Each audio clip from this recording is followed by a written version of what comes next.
and welcome to today's roadcast, which is a 12-mile circuit through the delightful Peak District, and this is one of my most favourite of walks. It's a glorious spring day, it's the 29th of April, and I'm just coming down a valley side to where the River Bradford flows towards Alport. And what we're going to do is I'm going to take you on this ramble. Hopefully you'll be able to pick up some of the beauty and the sheer majesty of the countryside. But as I say, it is always a great walk. We're going to follow it down to where it meets Lathkill Dale. I mean, even the sound of it sounds wonderful, doesn't it? Lathkill Dale. And then we're going to go all the way up Lathkill Dale through some beautiful limestone countryside till we reach the village of Monyash.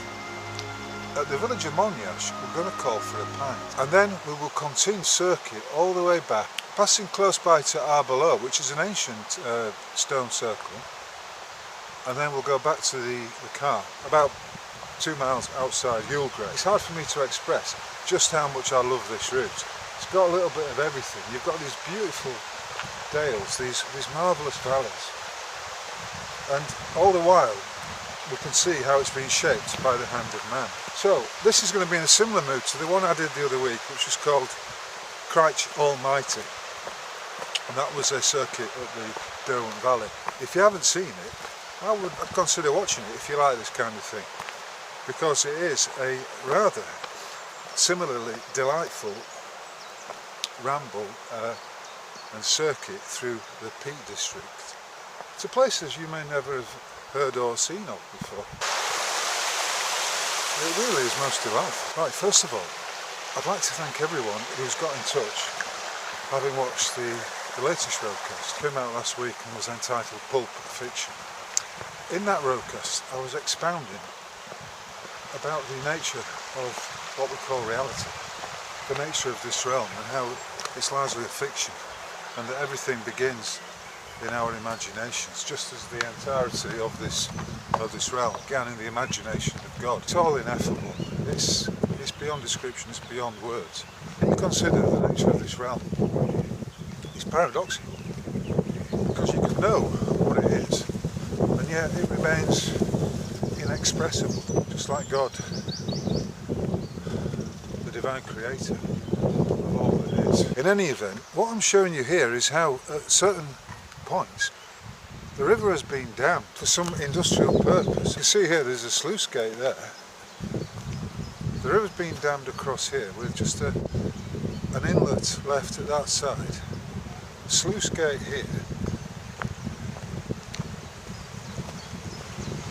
which comes out of this side. And I don't know if it's capturing it, but the clarity of the water is remarkable.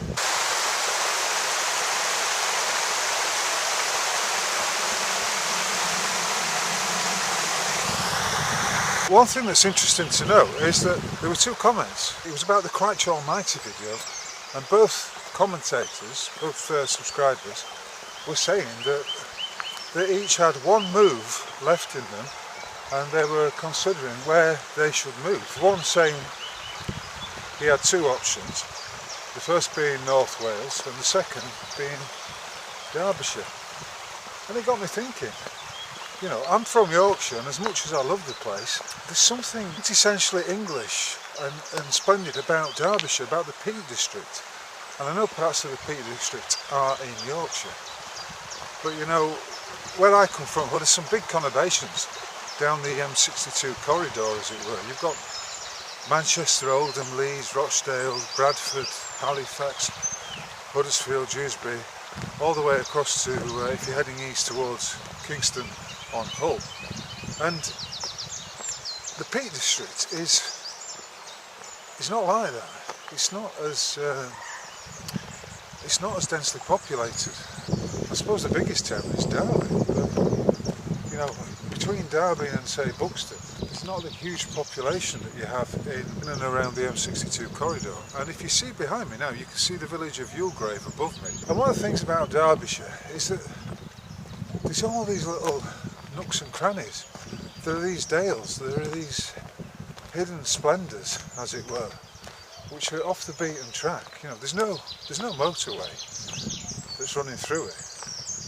There's the A6, I suppose, but that's not as intrusive as the M1 or the M62 is when I'm talking specifically about West Yorkshire. It may well be the case that I also made the decision to settle in Derbyshire. I had a bit of a revelation this morning. I was reading the first 3 chapters of Douglas Reid's book. It's called The Controversy of Zion. It was published in 1956. In this masterful work, I think it's 300,000 words in length, he goes into the origins of the Jewish people who were from the tribe of Judah, and it's really provided me with, as I say, a moment of revelation.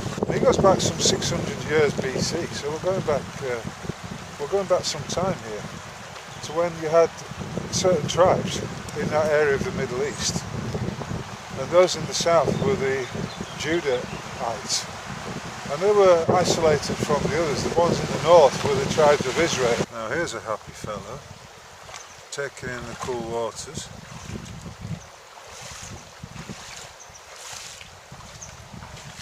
So what Douglas Reid was explaining was essentially the origins of those people who call themselves the Jews and their belief system. And he says it can all be traced and revealed through an examination of Deuteronomy. You can begin to see through his explanation just how it develops. And in Deuteronomy and all the history that he's citing, you can see how these peoples who were originally living in this region called Judah basically separated from the 10 tribes of Israel by way of their philosophy. And it was a philosophy in which they gazed themselves to be superior to other people. It was a philosophy that saw them excluding others and separating themselves physically, mentally, spiritually from the real Israelites. In Deuteronomy, there's a real emphasis on how the followers of what became... hello there. Here's a beautiful ginger cow. Oh yeah, not that old. Are you a cow or a bullock? You're a cow, yes. And of course it's the Talmudists who regard as goyim as really nothing more and nothing less than cattle. So perhaps it's appropriate that I've come across these few cattle as I'm on this very point.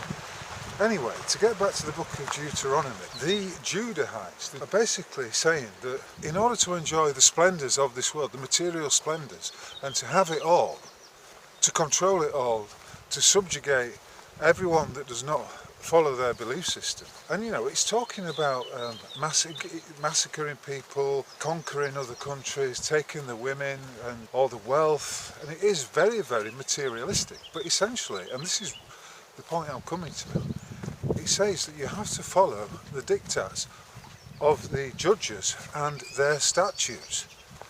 So in other words, it's a religion in which others are judged by these priests of what became Judaism. There's this element of judgment in them, and there's also this, from that flows these statutes.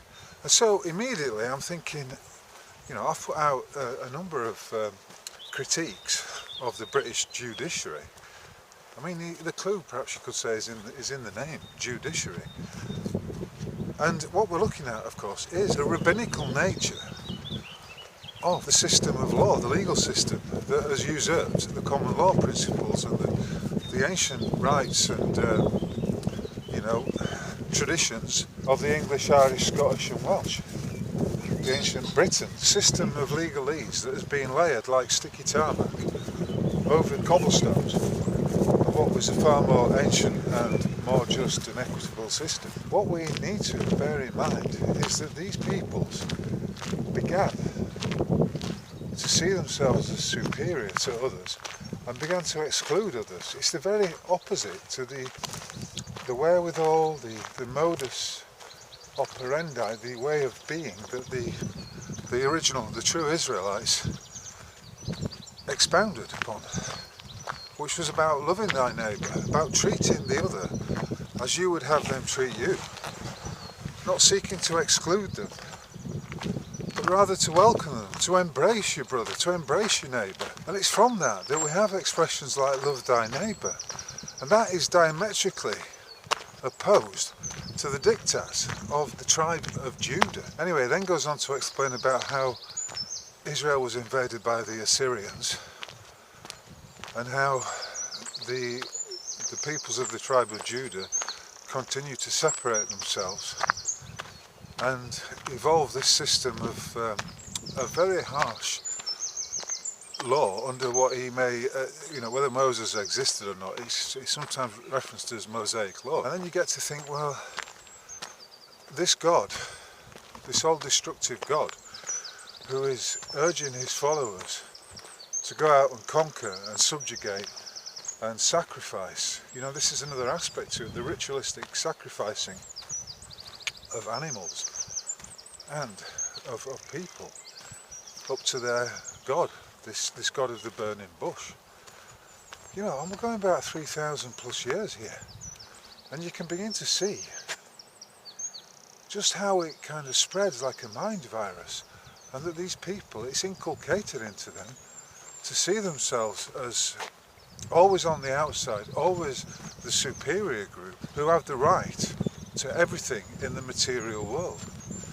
But this is my point, it's all very materialistic, it's not really connected with the spiritual. So again, you can see the diametric opposition there to the tenets of, say, the ancient law, or the if you want to take it really far back, you could say the Druidic law, or the what became known as Christianity. And then we have that splinter in the mind of the biblical follower of Christianity, particularly when they're relying upon Deuteronomy, because you've got this schism between the all-loving God, the God of forgiveness, the God who wants you to treat others as you would have them treat you, to abide by the golden rule. And the opposite of that is the destructive and vengeful God, who's given you the right to carry out sacrifices in his name, and to subjugate, oppress, and inflict tyranny upon those non-believers. And little wonder, there have been so many conflicts down through the centuries between those who follow the one true creator and those who follow the tenets, the man-made tenets of Judaism. That was my revelation. I've only read the first three chapters of the controversy of Zion, but already I'm beginning to think of it as a splendid work. I'm going to dig into it further, because it does help put into context just what's going on in the world right now. You have to question why they would choose to call the Rothschild fiefdom Israel. Is it because they were seeking to equate it with the chosen land that was promised by the real God to the Israelites? The original Israelites were not Jewish. There was a clear separation, a clear distinction between them. And you wonder, why were we never taught this at school? This is another point about me being naive sometimes. I've never really looked into it. I was never truly conscious of it, and I was kind of brainwashed into believing that, into substituting critical thinking for a kind of anti-racist, all-inclusive mindset, and led to believe that critiquing the Jewish people was simply being prejudicial towards them. But they've set themselves up as this. It is going to be this critiquing of the Jewish people is going to be set up to constantly recur in perpetuity. It's inevitable, because they've separated themselves from the rest of humanity deliberately and knowingly. They've chosen a path of gross materiality and a path of exclusion. And I think naturally those of us who are not of the Jewish persuasion are more inclusive in our attitudes towards the people, and that is something that has demonstrably been exploited over the last few decades, well, probably the last 60 years or so. Right, so when I talk about how the landscape has been shaped by the hand of man, we can see here an information board that takes us into some way towards explaining that. You stand above an underground landscape of tunnels, chambers, mines, sinkholes, shafts, machine housings and waterways, all this made by lead miners who carved and blasted through the limestone. Alport was once a busy, noisy and polluted centre for mining and smelting lead. Along the River Bradford there are walk-in mine entrances and disturbed ground from the old lead work. Sough's underground channels drained mine water into lower lying river valleys. Nicking the Barron Close mine with the Barmaster, second from the right, circa 1920. Mineral veins from which lead was mined are called rakes. The mineral-rich, lead-polluted spoil heaps from the rakes support biodiverse plant communities such as bird's foot trefoil, lady's bedstraw and rock rose can be seen close by the Bradford. You can also spot two metallophyte, metal-tolerant species, spring sandwater, alpine pennycress. Today the River Bradford is named after the broad ford that was its crossing place close to this spot. Mining damage done to the underground watercourses has made the Bradford prone to leakage, drying out and flooding. Now the river with its pure waters, dales and meadows is a place where nature can thrive. So at this point we're leaving the River Bradford and we're following Lathkill up Lathkill Dale.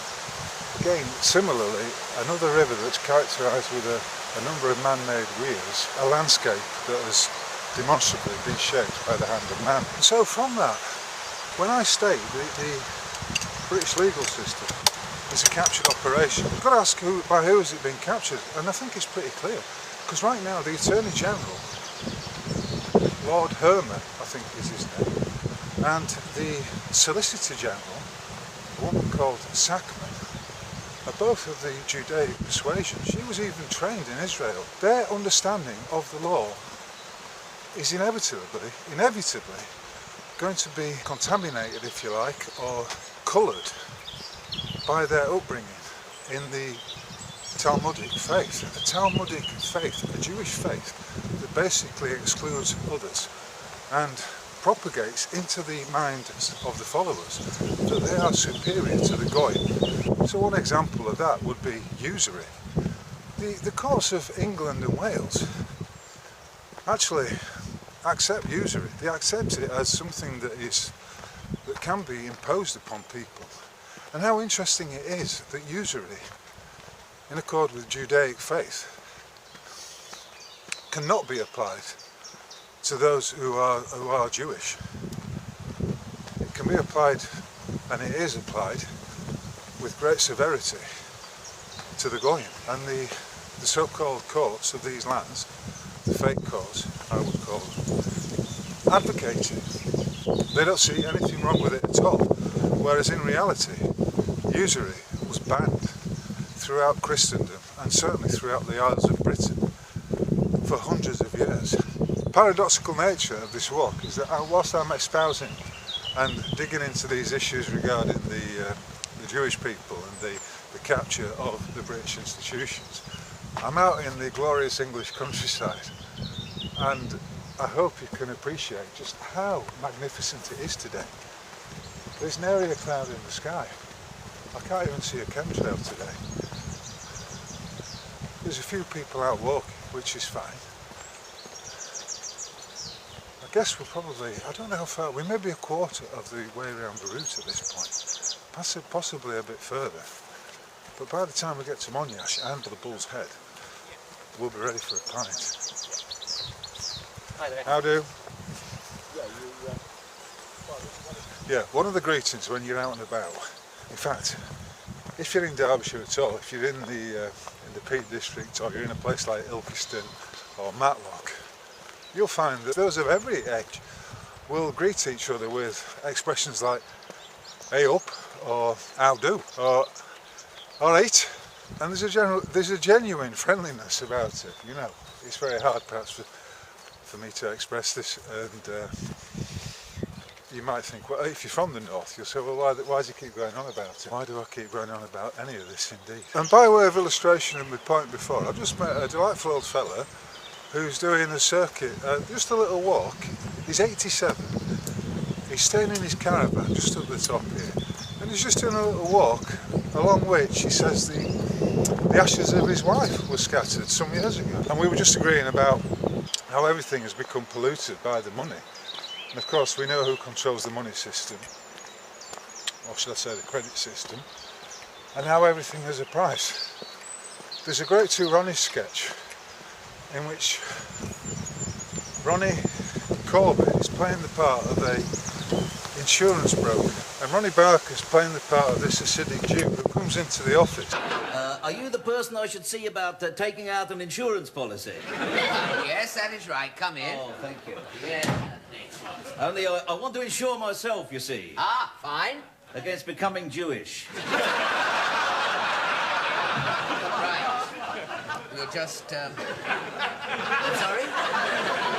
I want to insure myself against becoming Jewish. An excellent cover, not too high a premium if possible. Yes, well, I think you better take a seat. Thank you, thank you. Are you comfortable? Oh, I'll get by.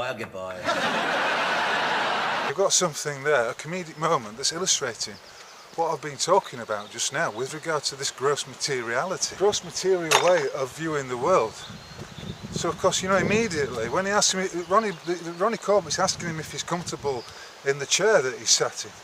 But the way the mindset of this this character works is to immediately equate it with a question about money. Are you comfortable? Oh, I get by. It's hilarious, but it's also very revealing. We live in a world, as I was just saying to this old boy, we live in a world which everything has a price and everything has been monetised. And so this morning when I pulled up, I was going to park in a car park about 1.5 miles outside Mulgrave, which always used to be free. And lo and behold, now it's been commandeered by the National Trust, and they're wanting you to pay £6.80 for full day's parking. And on top of which, they have the temerity to suggest that you should pay by a phone app. You should download their app and pay via that. And at that point, I'm thinking, fuck this. I'm not going along with it at all. So I just pulled out of the car park and parked on the roadside there. And like the old boy said, if it was a reasonable suggestion, if they were saying charging, you know, £2, because it's how many cars are going to use it anyway? If they were saying like £2 for the full day, you would just put your coins in and not really give it any more thought than that. It's an example of cutting off one's nose to spite one's face, which is well in keeping with the nature of this realm. Paradox is king. Now, as soon as I woke up this morning and I checked out the forecast and saw that it was going to be something like 14 degrees centigrade and sunny right through until the evening time, I thought, right, that's it, I've got to get out. Put everything to one side, get away from the social media, drop all that bullshit and get out. And as I say, on a day like this, in fact any time, you can come to Lathkill Dale any time of the year and it's always magnificent. All of that, of course, is important. It does matter, because it is all about consciousness. And why should the peoples of the Isles of Britain be subjugated and oppressed by what is essentially an alien system of law? Judges and statutes.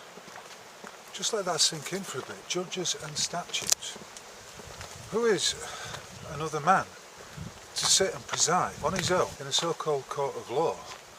Who is that man to sit and judge over other people? To make a decision, to issue a diktat that is supposedly backed up by statute. Our ancestors knew the dangers of such a system.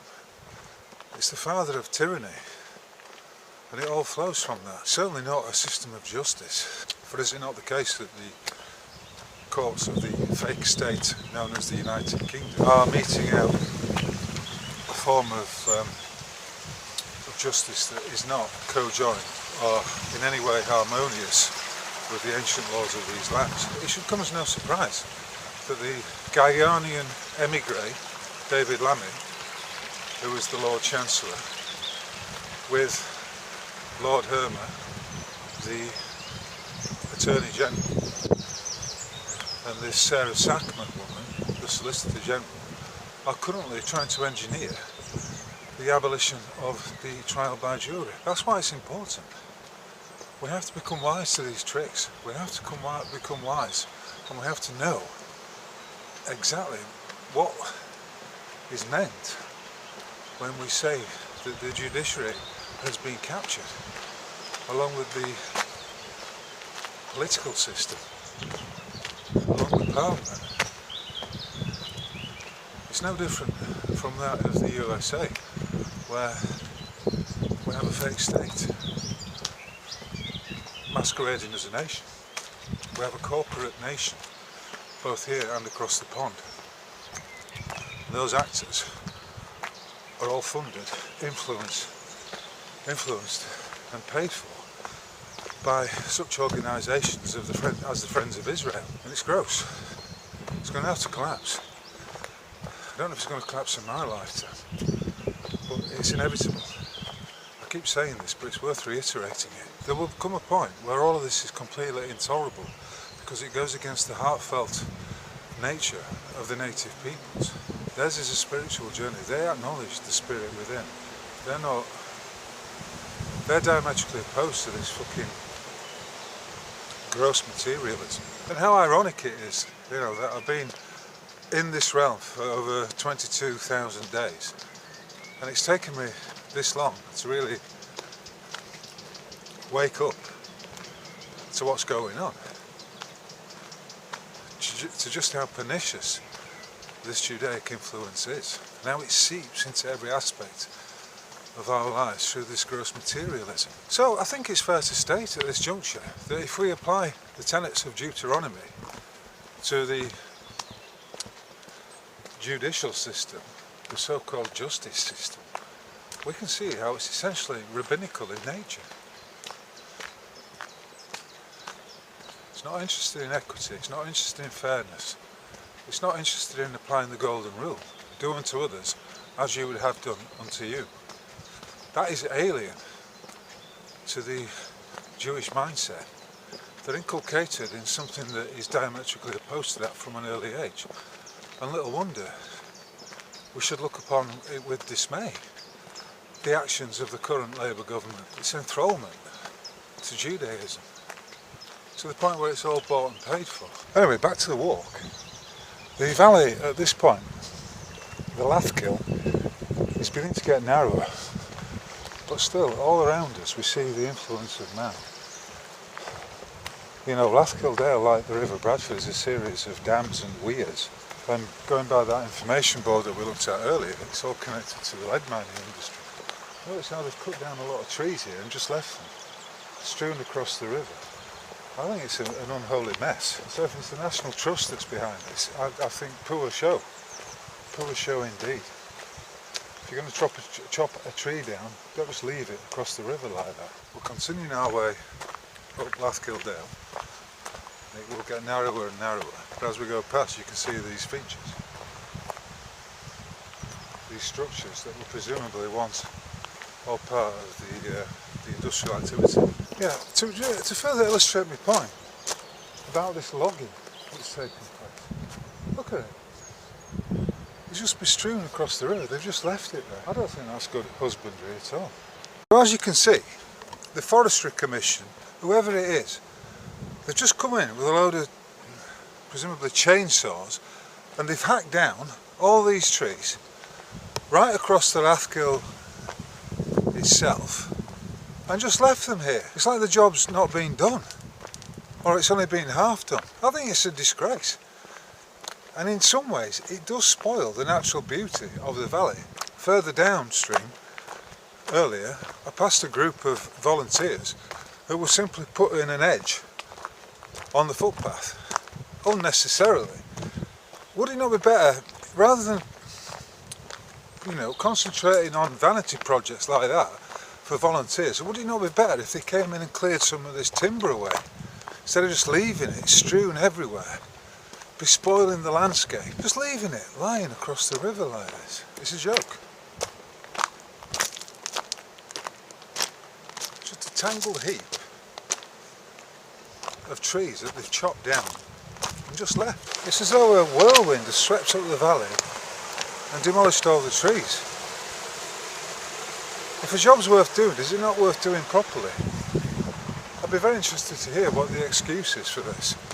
It's all the way up. Anyway, let's not let this spoil our journey, because regardless of that, the sky is still blue and a pint lies ahead of us.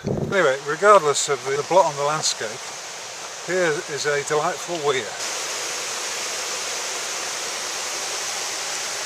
And you do have to say, in whose mind is this satisfactory?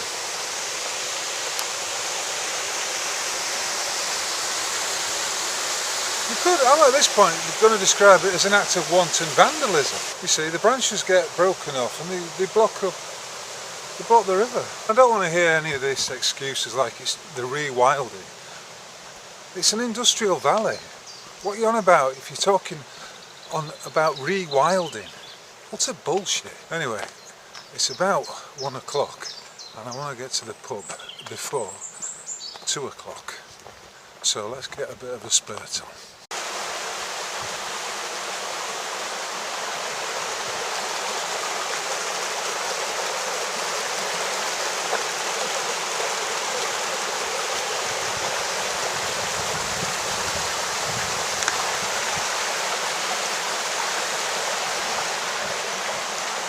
Now these are variously described as millstones, and there's a saying in the Bible about harming children along the lines of, whosoever harmeth the children, let it be as though he is thrown into a body of water with a millstone about his neck. And I have to say I concur with that. And so it continues. I don't know if I'm really doing this justice, but look at the destruction.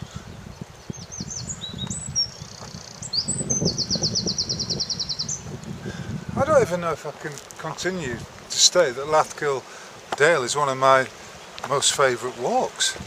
The wanton vandalism is on a huge scale.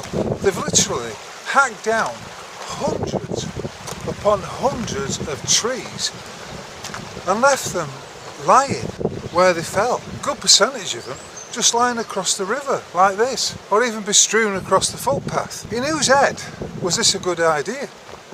In whose head is this a satisfactory example of forestry? Hello, have you noticed this destruction all the way down, where they've just hacked the trees down and left it across the river? It goes all the way down. Does it? I think it's, this has always been one of my favourite walks, and you've got to ask the question, who did it? In whose head was it a good idea? Yeah, but what are they conserving? They've destroyed it. Well, the trees have got cut down because they were dead. Get on with that. Well, I don't know if they were all dead. But why just leave it? Yeah.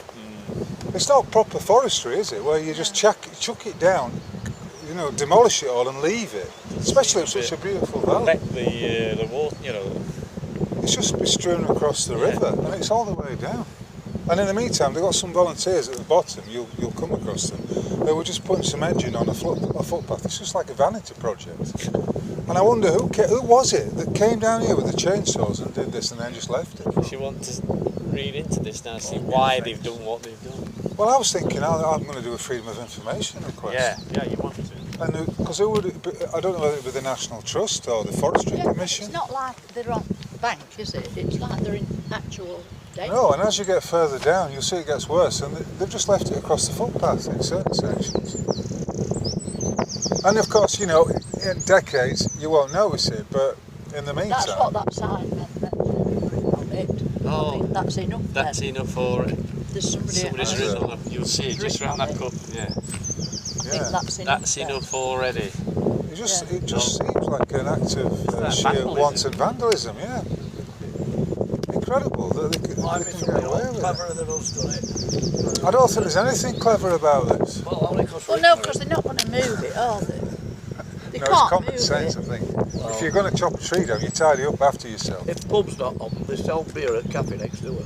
Do they? Only bottled though. That's a good tip. Yeah. Right, enjoy the rest of your walk. Cheers. Yeah, it's a bit of an anticlimax in some ways because at the start of this walk, I was promising the full glory that was Lathkill Dale. Any road. As I was saying to that bloke, I'm working up a thirst. I'm looking forward to the prospect of sitting down at the Bull at Monash with a pint of decent ale. Right, so we're now coming out of Lathkill Dale, which is that way. This, when it's wetter, is where the dale begins, but it's obviously dry now. So we've gained quite a bit of height and we're coming to the head of the dale. We are right at the top of Lathkill Dale now. You can see how narrow it is and how the sides are closing in on us. I'm hoping also that they'll give you a sense of the ever-changing aspects of the landscape that we've been passing through today. You could say it's a bit of a metaphor for life. We go roaming, we ramble over many different landscapes, each of which provides us with a different set of challenges, a different set of experiences, and different aesthetic qualities. Okay, so Lathkill Dale is described as a national nature reserve. One of the country's finest limestone valleys, its steep sides enclose a world of crystal clear streams and mossy rocks, precipitous woodlands and grasslands, making it a haven for wildlife. It's one of 5 such valleys in the White Peak area that together make up the Derbyshire Dales National Nature Reserve. Okay, so all of that, so far so good. However, how does any of that justify the wanton destruction and the absolute vandalism that has been perpetrated against this valley by some army of chainsaws? We should do a Freedom of Information request to naturalengland.org, to the CEO of naturalengland.org, and let's find out what the supposed reasoning is, the justification for such blatant and wanton vandalism. Here's the village of Monash, and here is the pub. There's a collection of motorbikes. I went in and I got myself a pint of Timothy Taylor's Landlord on the basis that you can rely on it as being a good pint. However, it cost me £6. So I'm going to take it very slowly. In the meantime, here's to your good health. Cheers. We've just left Monash. I had not one, but 2 pints in the end.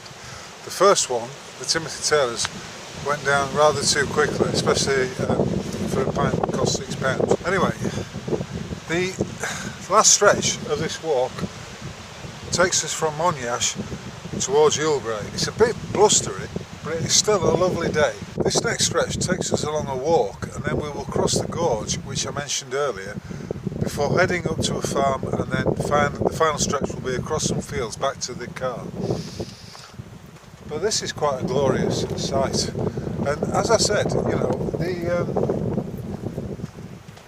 the beautiful thing about, one of the beautiful things about Derbyshire is that there are all these backwaters. But I was just having an interesting conversation with a bloke outside the pub who'd moved from Whaley Bridge near Manchester. He's in his mid-60s, and he and his wife have retired to Derbyshire. Now they moved to the village of Overhad, which is just above Lathkill Dale. And he was telling me that they'd been renting a place for the last 2.5 years, which cost them £1,200 a month. Anyway, finally, a cottage had come up and they've bought this cottage. But he said that Monyash, the village of Monyash, most of the property is owned by absentee landlords who are renting the properties out for people at weekends and, well, holidays, basically. So, on the face of it, you look at somewhere like Monyash, you think, what a beautiful village. How wonderful it would be to live there. But when you dig a bit deeper, it's a very expensive place to live, and you are hampered by all the regulations, the rules and the restrictions that come in with it being under the aegis of the Peak District National Park. There are certain, you can't build new properties without all kinds of planning permissions, and it has to fit in with all these regulations. So I would call it a bit of a gilded cage in some ways. But as I was saying to the bloke, we are living in a photonegative world in which the servants, the public and or crown servants, wrongly believe that they are the rulers, they are the potentates under whose aegis we come, when the reality is, if it were not a photonegative world, then the reality would be that they would truly be our public servants. They would act in accord with our wishes. Yonder is the way. It's a cracking walk, isn't it? I'm hoping you'll be able to get a flavour of it. But one thing you can't get, of course, is the aromas. Right, after probably a mile of walking into the wind, we've moved into a quiet area. The walk continues over yonder. We're going to be dropping down a gorge which is just coming up here, and then we're going to climb up through those dandelion bestrewn fields. Right, this is the gorge I was referencing. That way takes you back to Lathkill Dale. We're continuing this way up the limestone way. It's quite a steep path. It's stepped, and for an old boy it's quite a challenge. Anyway, I've just met two other old boys who also came up Lathkill Dale, and they agreed with me about the wanton destruction that has taken place there.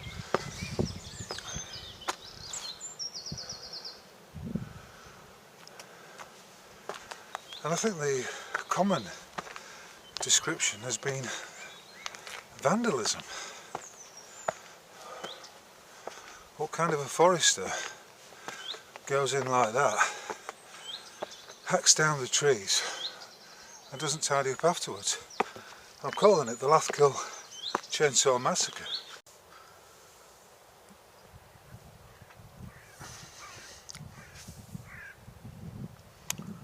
And here we are, looking back from whence we came,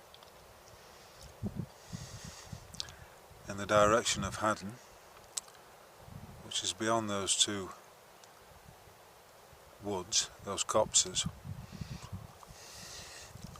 and probably about 2 or 3 miles, well, yeah, maybe 2 miles away.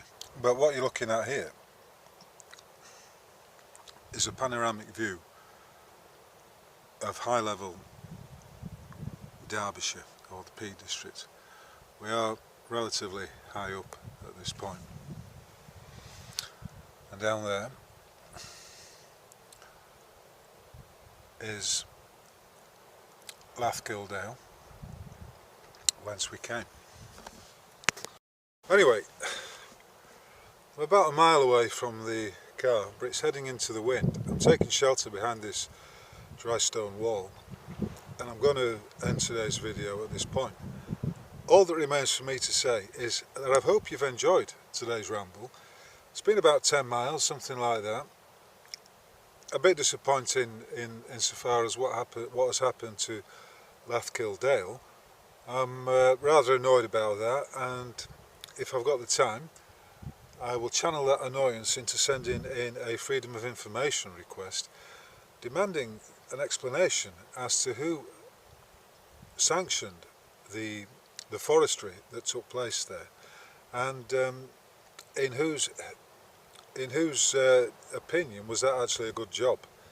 Because I don't think any of that serves the people. They've actually committed an act of wanton vandalism in Lathkill Dale, which was one of the most splendid and little known valleys in and around Derbyshire. Anyway, I'm not going to let that grind me down. As they say, don't let the bastards grind you down. I hope you've enjoyed this ramble. If you have, please, and you're watching it on YouTube, please give me a thumbs up, please subscribe, and if you like, drop me a comment. I will get back to you. I don't have a great deal of comments to respond to, so that's fine. Also, go on my website, roguemail.org. You will see the video is embedded there.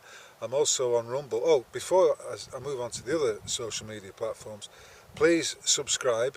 If you land on my website, please subscribe, and then you will receive the newsletter. At the moment, I'm trying to put out a newsletter every week.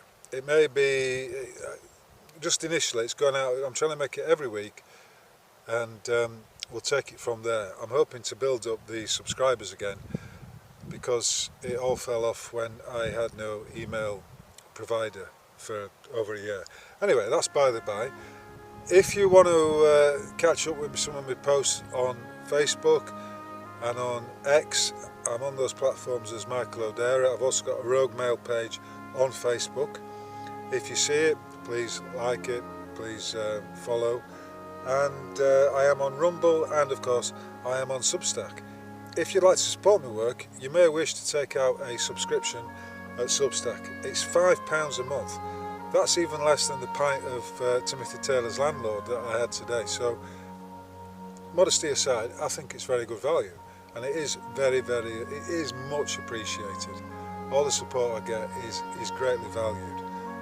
And yeah, finally, if you have got something from this and you do appreciate it, and or you've got any ideas about other things you'd like me to talk about, or areas you'd like me to visit, whatever it is, please drop me a line, preferably via the website, but you can do it in the comments section at Rumble or at on any of the social media platforms. And you can also, if you're feeling so inclined, chuck a few coins into the Rogue Mail coffers by way of the Buy Me a Coffee button. Anyway, until the next time, my friends, from the sun-kissed, illuminated landscape of Derbyshire, I will bid you a fond farewell, and I'll catch you on the flip side. Cheers.